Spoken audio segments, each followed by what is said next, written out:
Well, thank you both for having me, and hello to all the inventors out there in the world, and especially the students. Nice to meet you. My name is Brian Freed, and I'm an inventor. I have over a dozen patents. I've authored several books. One is You and Your Big Ideas. Another one is Inventing Secrets Revealed. I have a third book coming out in 2022 I'm very excited about. I also hosted a radio show called Got Invention Radio, where I've had some pretty high profile inventors and resources for inventors on there. Currently, I host Got Invention TV, or Got Invention Show, which I interview and help inventors promote their inventions on there. That you could go to gotinventionshow.com. I also have been running Inventors Groups for over 14 plus years. And recently, since COVID, I ended up, not me having COVID, but since COVID kind of took over, or Zoom took over COVID, or the virtual meetings took over, I've been running National Inventor Club. You could go to nationalinventorclub.com.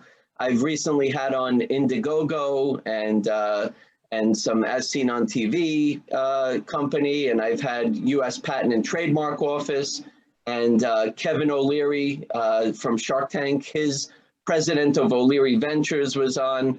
I've had many, many great guests on there. Plus, I've also done inventor showcases and coming up, which could really intrigue the students and everybody watching, depending on when you're watching this rerun or if you're watching it live. I have MakerBot, which is one of the large 3D printers. So we're going to be talking about 3D printing prototypes and also using 3D printers for low production run. So if you come up with an invention and you do a 3D drawing and you have that CAD file and maybe you want to print up a few of them and start selling them, nice and easy. So definitely check out MakerBot on National Inventor Club, October 26th at 8 p.m. Eastern Time. That's in New York, Eastern Time. That's where I am, but Eastern does cover a few other states, but 8 p.m. Eastern Time, National Inventor Club. You can become a free member or a paid member, which has some benefits to it. But what I really am here for, I think there's some other things, but you can go to my website, brianfreed.com. Just spell my name right, because if you spell my first name B-R-A-I-N, then I'm brain fried.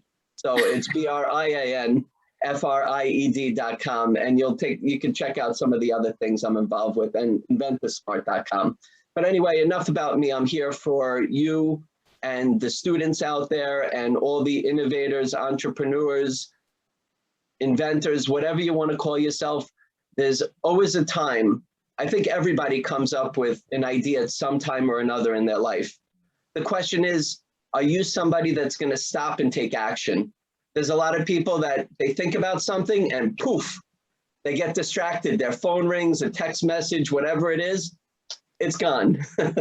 So it's really important to capture that idea and then to really gauge if this is something that, number one, you can call your own. And is it something that's going to be interesting for others? And not selfishly thinking about yourself, but thinking about how others may consider using your idea. And it's good for you, but you also want to see if it's something that's going to make you money, because it's nice to come up with something if you want to do it for yourself. But if you want to commercialize it, then there's a good opportunity to be able to take it to the next level. And that's what I've done. So just to start off with, I'll show you a couple inventions that I came up with. I guess it's appropriate. Hopefully there's some older kids out there, but if you're one of the younger kids, you might have gone to Walmart, or you might have gone to some of the drugstores or supermarkets with your parents, and you might have seen these snack containers. And I designed these snack containers, and I thought it would look cool to have a face on it, because it looked like a little chompy thing. So basically, you take this, you open it up, and you put your snacks in here, cookies, cereal. I put all kinds of things in here myself. I carry these around. I'm a big baby myself, big kid myself. But so now they're called the Snackosphere, and you can take these and fill them up, and you can take them around with you. So they've been selling for many, many years, and now they converted into generic dog and cat type of characters, and they're going to be back in Walmart again. So just simple, right? Nothing really crazy. I came up with it because I didn't like, especially now, this was well before then. I'm kind of like that germaphobe type of guy. I don't like when people like scoop things out. You know, let's say you're at a party and there's pretzels or potato chips and people are scooping their hands in there to take it out. That's what people used to do. I wanted to replicate that type of scooping motion. So I did this and then put a face on it. So these have been really selling very well, and I'm very happy with them. Let me show you another problem, right? Most of them come up with like problem solution type of concepts. And again, you got to capture that idea when you see something that kind of annoys you, like it annoys me. So anyway, how many of you have cereal and you leave the bags open, right? Or there was bread and there's like those plastic tabs or the twist ties on there. I don't know. A lot of times they were left open, the bread would get stale, the cereal would be left open and get stale. I look in the pantry, there were bags left open. We get these big French fry bags from Costco, and I go in the freezer and they're left open and there's freezer burn, so that goes in the garbage. So there was all these things that kind of, I started to realize, chip clips and plastic tabs and the twist ties, they didn't work for me. So I came up with a product called pull ties. And what you do is, let me just take this off. It's really simple. You take any plastic bag, freezer bag, cereal bag, you put the plastic bag through the loop, you slide it down, you push the button, I'm doing this backwards, and you pull it and it seals it tight. So that's called pull ties. And I've been selling these for over 10 years now. I was on QVC, which is a shopping channel, as an on-air guest for almost 3 years. These have been in practically every retail store. Right now, they're currently selling in Home Goods, HomeSense, TJ Maxx, those type of stores. And they look something like this. If you go there, they'll be hanging down a few iterations along the way. So this was shorter and a little bit less flexible than these are longer and more flexible. But they're still cranking, and they're on Amazon too if you go on pullties.com. So I've sold a lot of these. And again, this isn't rocket science. I know some of you are coming up with some really intense inventions out there, but for me, problem solution. Cereal left open, bread left open, annoyed me. I moved to the next, I came up with it. I'll show you a couple more. This one, I know a lot of people like. So I came home and there was, I had leftovers and there was no room left in my fridge and I needed to find some space. And I took out the egg container and I realized that there was only one egg left in there. And I said, this is ridiculous. I need that space. So I threw it away and I said, you know what? I need to come up with a better way. So I came up with a collapsible egg tray. Okay. Collapsible egg tray. So you put your eggs in, and as you take the eggs out, I'm not going to bring eggs down here because I already dropped half my props tonight. So I'm glad I didn't bring the eggs, but you take them, you put them in, you push this in, and as you take the eggs out, it slides back. And this is all the space that you need if you have 2 eggs. So this is called extra space. And this is on Amazon right now, and we have a couple retail stores that are picking this up, but I'm really excited. This has been cranking for a while too. So something simple. And I'll just show you even another simple idea. So, you know, these tongs that are out there, right? These tongs where you pull up and you have that where it locks it. I'm not going to take this off the header card right now, but anyway, I took this piece here and I made grooves in that space that was just like a blank piece of metal. And now you have small, medium, and large opening to a pair of tongs. So if you're going out to the store and you're buying tongs and it's the same price as a regular set of tongs, but this one has adjustable tongs, which one you're going to get? The one with an extra feature. So this is another invention that I earn royalties from, and it's under Farberware and many other brands. But I'll show you one last one. I have a bunch. You can go to my website and see some other ones, but this is my latest one. Jake, I don't know if we've spoken since the last one, but especially during COVID times, I should say, not my COVID, but it's COVID times, paper towels were a really big hit. I don't know. I was trying to find paper towels, but I started to appreciate my paper towels, and I started to see people using a lot of them. There was more in the bathrooms and everything else. So I said, you know what? I looked at the top of my paper towel roll and it was disgusting. Not that it, like just people in my house, but there was tomato sauce on it, and it probably got wet once or twice. And I started to ask people to take pictures of the top of their paper towel rolls for me. And it was the same type of thing. It wasn't sanitary. And these are supposed to be like, you want to keep it clean, right? You're wiping your hands or whatever, or they just got really wet and dirty. So I came up with this product. It's called the Paper Towel Topper. And you take, everybody has a paper towel stand. You might have 1 or 2 or 3 or 4 from what I'm experiencing now with people buying them. And you put this into the inner tube of the paper towel roll. And now when you pull a sheet, see if I can do this with 1 or 2 hands. Now you don't have to touch the top of the paper towel roll because you're pulling it off when your hands are wet or dirty. Not anymore. That's the Paper Towel Topper. So this is my latest one. It's on Amazon. I've gotten into some major catalogs, and it's going into retail. And if you'd like to buy one, you can find it on Amazon, papertoweltopper.com. Oh, well, Paper Towel Topper, and then I have the website, papertoweltopper.com, and it's $7.99 and free shipping. So look, for everybody listening out there, come up with that idea.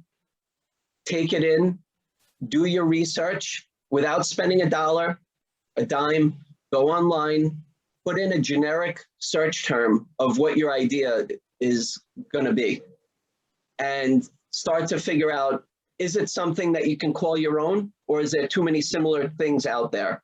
If it is something that is a bit different, then keep going and keep jotting down those URLs, the websites, those type of things, just to keep a log of what you found. And get a professional patent search, patentability opinion. You want to be able to see what you have compared to what's out there. And I understand that it might look different, but there's claims and a couple other variables to the patent. And you want to make sure that you can call it your own. Otherwise, you might be infringing on somebody else's intellectual property, or it might be public domain. And if you come up with something good, anybody can make it if it's in the public domain. So you want to figure out what your options are. And one of the most important things that I love to tell people out there is to be able to do a patent search with a patentability opinion. And if they say that you hit a brick wall, you came up with that idea, wait for the next one. If it is something that's patentable, so they say, sometimes I get a second opinion or I keep moving forward. And then I like to make a prototype. And these days, it's pretty easy to find places to make a prototype. I love to use shapeways.com, which is a great website. I can upload my 3D CAD files there. I can pick what color I want my material, what material I want to use.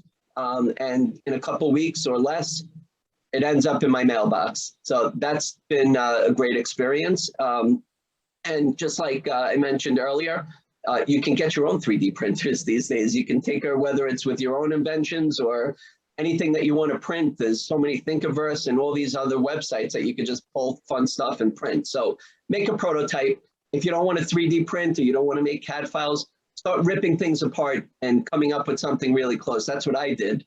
When I first started, my daughter found out that I had a closet full of her toys that they weren't necessarily her toys. I bought them to rip apart. But she did find the toys that I ripped apart and she wondered what I was doing with them. And that's what I did, was I made my own crude prototypes without spending a ton of money on prototyping, and it worked. So make a good prototype and then get some intellectual property protection. So there's something called a provisional patent application. I don't know if you've had patent attorneys or agents on here giving advice, but I'll just give from an inventor perspective. So get a provisional patent application. If it's something that has some functioning to it, if it's just the design, you may want to consider getting just a design patent because it's ornamental. It's just how it looks. But if it does have some twists and turns and some understanding of why you came up with it, then file what's called a provisional patent application. And that'll give you the right for 1 year to say that you're patent pending before you file the non-provisional patent application. And that's now you can say that you're patent pending and you can now explore your options.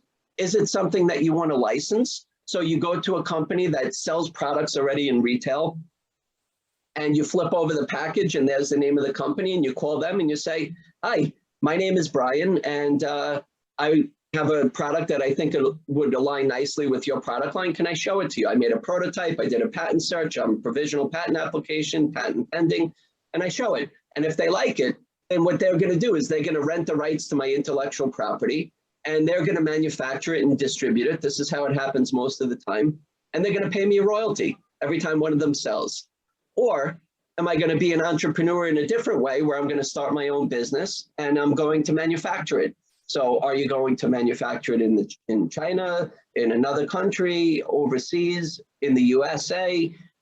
These are things that you have to experiment, get pricing on. Then it's fun to do the packaging and barcoding, and then figuring out, hey, I have 3,000 units in my garage. What am I going to do next? I like to help people to do that before they manufacture. So, and I've made that mistake in the past too, but you know, it's nice to give away some of the products that haven't necessarily gone your way. And that's the thing, is when you're an inventor, you'll always be coming up with things. I've had some that may not have done great, and I've had some that have done okay, and then I've had some that have done really well. And I just keep coming up with them and building up my portfolio. And now the beautiful thing is that I get to do this. I've been helping other inventors, entrepreneurs, startup businesses for over 15 years now. As you could call myself an inventor coach, consultant, advisor, whatever. I've been there, done that. I've licensed, manufactured. I put myself out there to be able to provide information to inventors out there. And I'm the one that's doing it with you or for you, and I'm happy to keep doing what I'm doing out there and providing as much information, especially to the students. I love it. So I wish everybody all the best with your inventing, entrepreneurship endeavors, and keep on inventing. Oh, thanks, Brian. You are an inspiration, an incredible inspiration. And I'm so blown away by the simplicity of the inventions that you just shared with us. I'm curious about what do you see? What are some of the things that you're seeing from the students that you work with in terms of what's drawing them to invention, or what might be some of the things that get in the way of them taking that path? The first thing is the brainstorming and really being realistic if this is an invention that's yours. And what's great is that when we're younger, and I'll be 48 in a couple of weeks, but I still feel like, you know, I'm part of the crew. It's really about the experiences. So you wake up and you have an alarm clock. You're in that environment in your bedroom. You go to the bathroom, there's things going on there. You go into the kitchen to have breakfast. Hopefully you have something nutritious in the morning, you go have breakfast. You're on the school bus, you're getting driven to school, you're walking to school, you're in school, after school activities, right? You're going through all these experiences, and there's gotta be things that are happening that are annoying you, or you think that you can do better for yourself, or you're watching other people. That's when it really hit me, is when I became a people watcher. And I started to watch and see things. And one of the biggest inspirations was my wife doing things that I thought maybe could be done a little bit better. I know she doesn't like me to say that, but it's true. Just to see things that are done and how you can make them better or improve them. And if it's a big enough opportunity and reason, and you know, sometimes, Deborah, there's a lot of inventors that bring me products or show me products, and it ends up taking 2 or 3 or 4 steps more than what I do today. So it could be something different, and I appreciate the new innovation, but it's got to be easier for me, or it's got to be a different way that's easier for me, something. But don't make it so now what I usually do now I have to do 4 or 5 more steps, or 2 more steps, or 1 more step, because people don't have the time or patience these days, and they have short attention spans. So you want to be able to make things simple and easy for them, and they can get it right away. So I think that really capturing your ideas are really important, being realistic and engaging if there is a window of opportunity for you to make money with it, if that's what you want to do. Some people are just happy putting a patent on their wall, and that's okay too. But I think that's really the important part of it, Deborah, is really to to capture it, experiment, bring something to life from your brain or your head out there, and just visualize it, and then all the rest comes along. But really getting the right information to keep you moving forward. That's why I do what I do with the books and my blogs and my TV shows and you know, just anything that I can do, National Inventor Club, anything I can do to keep the message out there of, hey, if I can do it, you can do it too. I'm nothing special. And I think that not every person and product has the same path. If you have some sort of guidance and understanding and getting the right information, you can keep moving forward in that right direction. Brilliant. Thank you so much. It's been an absolute pleasure. Well, thank you. I love the platform here, and most importantly, like I just said, just getting the word out there and getting the right information out to the students and anybody else that's listening, especially the parents too. The parents always get involved after you know, I've had the opportunity to be in high schools and elementary schools and college level, and afterwards is amazing. I have this idea, what do you think? So just make sure you do your due diligence. And if you haven't filed any kind of intellectual property, then it's always good to get a non-disclosure agreement. I have one on my website. You're more than welcome to download. It was from a government agency. You could go to brianfried.com or inventorsmart.com, and it's all the way down at the footer. Just click on it and save it for yourself. And anybody that you're talking about your idea to, just make them sign it. You're just basically putting them on notice that, hey, before you start disclosing my idea to somebody, get my permission. Otherwise, no. No. Thank you, Brian. Thank you. You're always interesting. Thank you. Well, you're always interesting too, but you never say anything. You always leave it to me. I know what I do best, and what I do best is not open my mouth. Thank you, okay. Brian. Thank you. Thank you for doing what you both do. I appreciate it. Anything else I can help with, just get in touch with me, brianfried.com. My email address, brian@inventorsmart.com. And like I said earlier, keep on inventing and have a great day. Thank you. Thank you. Thanks, Brian. Thanks.